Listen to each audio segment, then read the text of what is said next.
এটা আপনাকে নকল দর্পণের দৃষ্টিতে দেখতে হবে।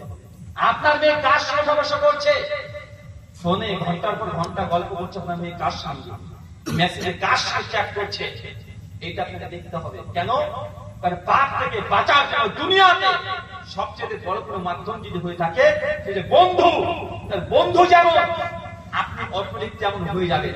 বন্ধুর ফজিলত কোরআন হাদিসে অনেক আছে। সে বুখারী বলেন 660 নম্বর হাদিস, আল্লাহ নবী বলেছেন কিয়ামতের মাঠে 7 শ্রেণীর মানুষকে আমি আল্লাহ আমার আরশের নিচে স্থান দেব। 7 শ্রেণীর মানুষকে 6 নম্বর একটি কথা বলতে গিয়ে আল্লাহ নবী বলেন ওই বন্ধু যে আল্লাহর সন্তুষ্টির জন্য সে বন্ধুত্ব করেছিল আর আল্লাহ সুবহানাহু ওয়া তাআলা খুশির জন্য বন্ধুত্বের সম্পর্কে ছিন্ন করেছে, এই বন্ধুর জন্য আছে আল্লাহর আরশের নিচে স্থান। তার মানে আপনি কার সঙ্গে বন্ধুত্ব করছেন ইসলামে গুরুত্বপূর্ণ। আপনি যদি বন্ধু যদি আল্লাহর খুশি হওয়ার জন্য পারেন, মানে আপনি এমন একজন বন্ধু আছে যে বন্ধু আপনাকে গুনাহ থেকে বাঁচাতে চায়।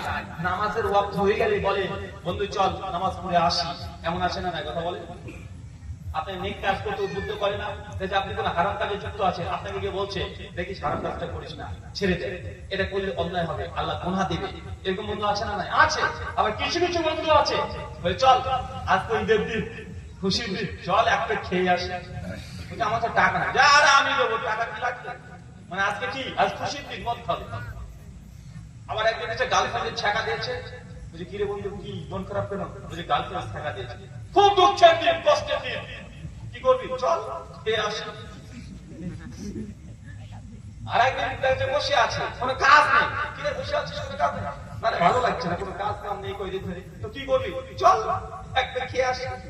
মানে ওর মদ খাওয়ার জন্য ওর কোনো কারণ লাগে না, অকারণকে কারণ বানিয়ে দেয়। ও খুশি হলেও মদ খায়, ও রেগে গেলেও মদ খায়, মানে তার সাথে ঝামেলা করতে হবে, ঝামেলা করতে হবে, দাঁড়া দেখছি দাঁড়া একটা খেয়ে আসে, ঝামেলা করবে এই জন্য একটা খেয়ে আসে।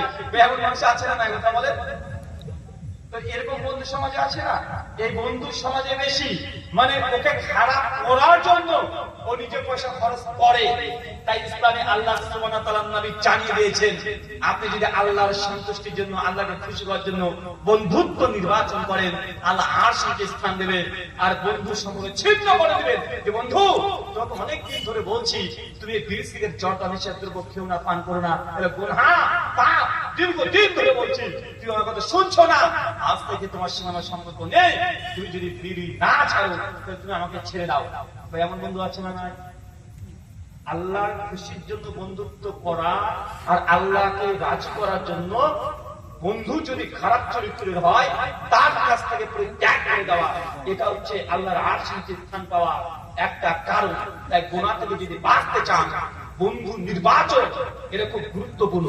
মায়েরা আর বাবারা যারা এখানে উপস্থিত হয়েছে, আপনার ছেলের বিয়ে দিবেন ভালো কথা, বিয়ে কার সঙ্গে দিচ্ছেন, কার সঙ্গে বিয়ে দিচ্ছেন এটা গুরুত্বপূর্ণ।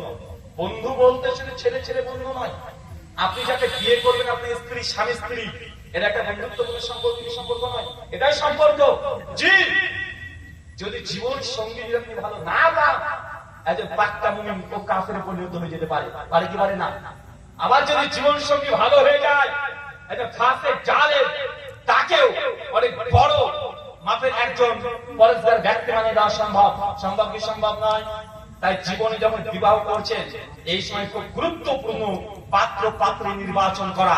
জি, অনেক বাবাদেরকে দেখা যায় একজন প্রাইমারি শিক্ষক 35,000 টাকা বেতন, একজন কোরআনের হাফেজ মাদ্রাসায় পড়ায়, মসজিদে ইমামতিও করে, দিনদার পরেশগার ছেলে দেখতে সুন্দর কিন্তু হাফেজ সাহেব, ওর 25,000 টাকা ইনকাম আর একজনের 35,000 টাকা ইনকাম প্রাইমারি টিচার।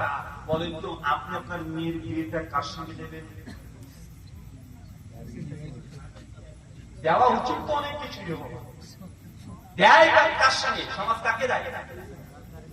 মাস্টারের সঙ্গে। ও টাকা খারাপ হোক, ও টেপ লিটার ওজন হোক, বয়স 42 হয়ে যায়, মেয়ের বয়স আপনার 22 হোক না, প্রাইমারি টিচার শিক্ষক 35,000 টাকা বেতন, আর হাতে হুজুর সাহেব হুজুরের সঙ্গে দিয়ে দেবো, আরে সর্বনাশ, মেয়েটাকে আবার বোরকা পরে রেখে দেবে, পাইতে গেলে সালাম দিতে হবে, ঢুকতে গেলে সালাম, বাইরে বের হতে গেলে সালাম, মানে বাপও হাঁটাটা করে, মেয়েও হাঁটাটা করে। বাপরে বাপ, হুজুরের সঙ্গে বিয়ে করবো, আমার মোটরসাইকেলে জীবনের পিছনে চড়িয়ে একদিনে ঘুরতে নিয়ে যাবে না।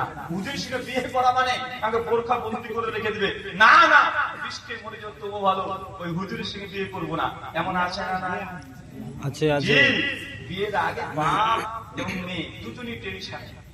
আবার দেখেন খুব ভালো যে বিয়ে দিয়েছে, চাকরিজীবী, সার্ভিসম্যান, অনেক বড় বিজনেসম্যান বিয়ে দিয়েছে, 5 বছর ধরে মেয়েদের সংসার করেছে, তারপরে দেখছে যে ওই ওর স্বামীর সঙ্গে অন্য কোনো মেয়ের আবার পরকীয়া, মানে সেকেন্ড রিলেশনে মেয়েটা, মানে লোকটা যুক্ত হয়ে গেছে।